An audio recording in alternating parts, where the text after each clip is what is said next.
Le bonheur n'est pas quelque chose que vous avez par magie un jour en vous réveillant.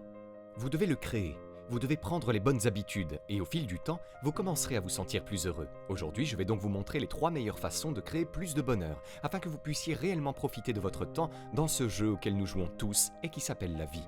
La première façon de créer plus de bonheur est de fixer le ratio. Des études ont montré qu'environ 80% des pensées que nous avons au quotidien sont négatives. C'est mauvais, car chaque fois que vous avez une pensée négative, elle s'accompagne d'un sentiment négatif. Prenez par exemple la pensée extrêmement courante que beaucoup d'entre nous ont. « Je ne suis pas assez bien ». Lorsque vous avez cette pensée, que ressentez-vous ? Eh bien, selon la personne que vous êtes, vous pouvez vous sentir en colère, honteux, coupable, déprimé ou même simplement triste. Le fait est que lorsque vous avez une pensée négative comme celle-ci, vous vous sentez mal, vous créez du malheur dans votre vie. D'un autre côté, lorsque vous avez une pensée positive comme « les gens m'aiment », qu'est-ce que cela fait ? Eh bien, ça vous fait vous sentir bien, n'est-ce pas ? Ces pensées font l'inverse et elles créent du bonheur. C'est pourquoi, si vous voulez être heureux, vous devez fixer le rapport entre la quantité de mauvaises pensées que vous avez chaque jour et la quantité de bonnes pensées que vous avez chaque jour. Et il y a 2 façons d'y parvenir. La première consiste à prendre l'habitude d'exprimer sa gratitude. J'ai un journal dans lequel j'écris tous les soirs. J'y consigne quelques éléments comme ce que j'ai appris dans la journée, les événements clés qui se sont produits, ce que je veux accomplir le lendemain, mais je termine toujours mon journal en écrivant au moins une chose dont je suis reconnaissant dans ma vie. Par exemple, j'écris des choses comme « Je suis reconnaissant d'avoir un travail que j'aime vraiment » ou « Je suis reconnaissant envers ma mère de m'avoir appris à travailler dur dès mon plus jeune âge ». En prenant simplement une minute ou 2 pour réfléchir et écrire une chose que vous vous sentez chanceux d'avoir, vous forcez votre cerveau à avoir une bonne pensée. Vous entraînez votre cerveau à rechercher les bonnes choses de la vie et avec le temps, vous vous surprendrez à avoir de plus en plus de pensées positives au hasard dans la journée. La deuxième façon de corriger le ratio est d'apprendre à contrôler vos pensées excessives. Vous voyez, nous tombons souvent dans des spirales de négativité. Nous commençons à penser à un événement qui nous est arrivé et nous faisons des suppositions négatives basées sur ces événements. Par exemple, disons que vous avez été rejeté par quelqu'un dans le passé. Il se peut que vous vous repassez cet événement en boucle dans votre tête et que vous vous dites « Pourquoi lui ai-je dit ça ? Elle pourrait penser que je suis un loser. Personne n'est attiré par moi. Je ne trouverai jamais l'amour. » Et c'est de pire en pire. Lorsque nous tombons dans des spirales négatives comme celle-ci, nous pouvons facilement passer 30 minutes à 1 heure à nous en vouloir, ce qui crée une tonne de malheur dans notre vie. C'est pourquoi il est extrêmement important de pouvoir vous attraper dès le début d'une de ces spirales de négativité, afin de vous empêcher de vous torturer. Et la meilleure façon de le faire est de pratiquer la méditation. La méditation, c'est un peu comme soulever des poids et faire de la musculation, mais avec l'esprit. Plus vous méditez, plus votre capacité à contrôler vos pensées sera forte. Vous serez capable de vous surprendre à tomber dans une spirale négative et d'insérer manuellement une pensée positive pour vous empêcher de créer plus de malheur. En reprenant l'exemple précédent, si vous vous surprenez dans une spirale négative à ruminer un rejet passé, vous pouvez simplement vous dire « Vous savez, être rejeté était en fait une bonne chose. Plus je me lance, plus j'arriverai à parler aux filles. » Ainsi, toute la situation apparaît comme positive et la spirale négative s'arrête. Lorsque vous combinez la tenue d'un journal avec la méditation, vous commencerez à voir un léger changement dans votre ratio en seulement quelques semaines. Et il n'est pas nécessaire qu'il y ait une énorme différence pour que vous remarquiez un changement dans vos niveaux de bonheur au quotidien. Une journée où vous ne passez que 70% du temps à avoir des pensées négatives sera très différente d'une journée où vous passiez 80% du temps à avoir des pensées négatives. La prochaine façon de créer plus de bonheur dans nos vies est de créer et d'entretenir des liens sociaux. L'explorateur de l'Amazonie, Yossi Ginsberg, a passé des semaines dans la jungle amazonienne tout seul. Après l'expédition, les journalistes lui ont demandé ce qu'il pensait être la partie la plus difficile de son aventure, celle qui lui a causé le plus de souffrance. Il a répondu en disant que ce n'était pas les millions de moustiques qui se nourrissent de lui jour et nuit, ni le temps impitoyable, ni même les rencontres avec des animaux et des indigènes dangereux. C'était la solitude qu'il ressentait. Après seulement quelques semaines, il a dû se créer des amis imaginaires pour se tenir compagnie et ne pas devenir fou. Vous voyez, presque tous les êtres humains ont un besoin intrinsèque de liens sociaux. C'est dans notre ADN. Vous devez en fait en avoir, sinon votre cerveau va rétrécir et il y a de fortes chances que vous développiez une forme de maladie mentale. Mais à part cela, créer et entretenir des liens sociaux vous permet de créer plus de bonheur dans votre vie de 2 façons.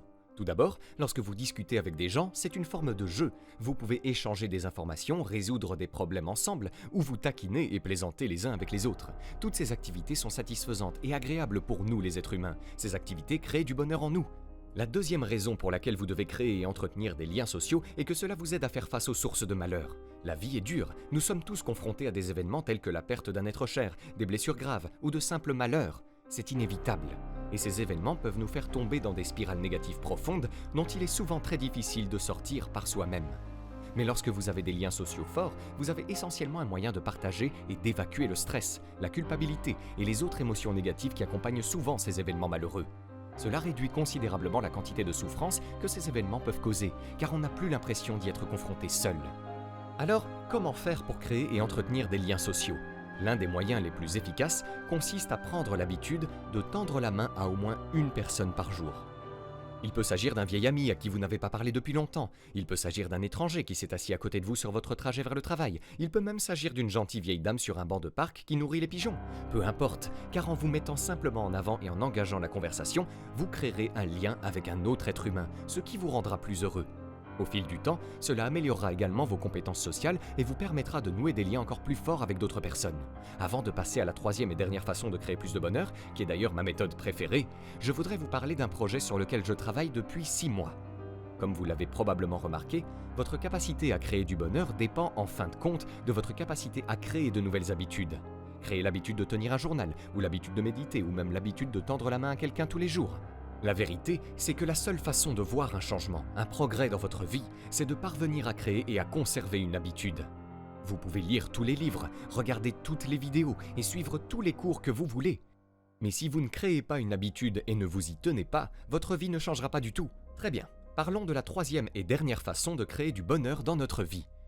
Je l'appelle « faire un avec la muse ». Eh bien, cela semble si mystique. De quoi parlez-vous exactement sur s'enrichir ? Eh bien, il y a une tonne de noms différents pour ça, mais celui avec lequel vous êtes probablement le plus familier est ce qu'on appelle entrer dans un état de flux. C'est lorsque vous êtes engagé dans une activité en vous concentrant à 100%. Chaque action, chaque mouvement, chaque pensée s'écoule sans effort. Vous n'avez pas besoin de penser, votre corps le fait tout simplement. Le temps passe vite et tout ce que vous faites est extraordinaire.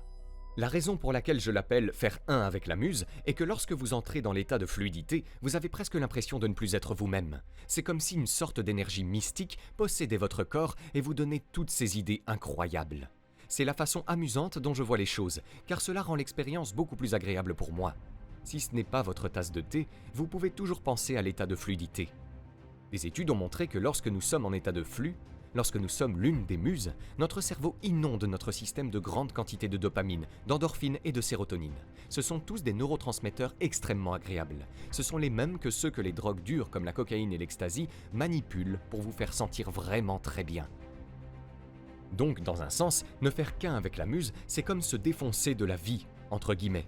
C'est un moyen pour vous de vous sentir extrêmement bien et heureux sans avoir à faire payer un lourd tribut à votre corps comme le feraient la plupart des drogues dures. Et c'est pourquoi je considère que c'est le moyen le plus puissant de créer du bonheur dans votre vie. Car lorsque vous vous sentez déprimé, vous pouvez simplement vous défoncer à la vie elle-même. Alors comment faire pour entrer plus souvent dans l'état de flux ? Eh bien, c'est très simple. Vous avez probablement déjà une ou deux choses que vous aimez faire. Il peut s'agir de n'importe quel passe-temps, de n'importe quel travail ou de n'importe quelle compétence tant que cela vous permet d'être créatif d'une manière ou d'une autre. Et il suffit de prendre l'habitude de passer un peu de temps chaque jour à s'adonner à cette activité que vous aimez. Par exemple, ma façon préférée d'y parvenir est de danser. Je danse depuis plus de la moitié de ma vie, pendant environ 30 minutes, parfois plus, parfois moins, mais presque tous les jours. Plus vous faites souvent corps avec la muse, plus vous vous surprendrez à entrer dans cet état d'esprit tout en faisant d'autres activités dans votre vie. Vous remarquerez de légers changements dans votre personnalité, vous deviendrez plus enjoué, plus créatif et vous apprécierez beaucoup plus les petites choses simples. Et ce qui est génial quand on passe plus de temps dans cet état d'esprit, c'est qu'avec le temps, on devient vraiment bon dans l'activité qu'on aime. Si vous aimez dessiner et que vous vous y adonnez 30 minutes par jour, au bout de quelques années, vous deviendrez si doué que vous pourrez potentiellement en vivre. Cela devient une compétence qui impressionnera les autres pour le reste de votre vie. Donc écoutez, si vous voulez créer plus de bonheur dans votre vie, tout ce que vous avez à faire est de corriger votre ratio, de créer plus de liens sociaux et de passer plus de temps à ne faire qu'un avec la muse. Si vous avez aimé cette vidéo, vous pouvez cliquer sur le bouton j'aime et vous abonner à la chaîne. Cela nous fera chaud au cœur. Vous êtes également libre de recevoir notre guide pour apprendre à générer vos premiers 200 € par mois sur Internet en cliquant sur le lien dans la description sous cette vidéo. Le tout gratuitement. À très vite.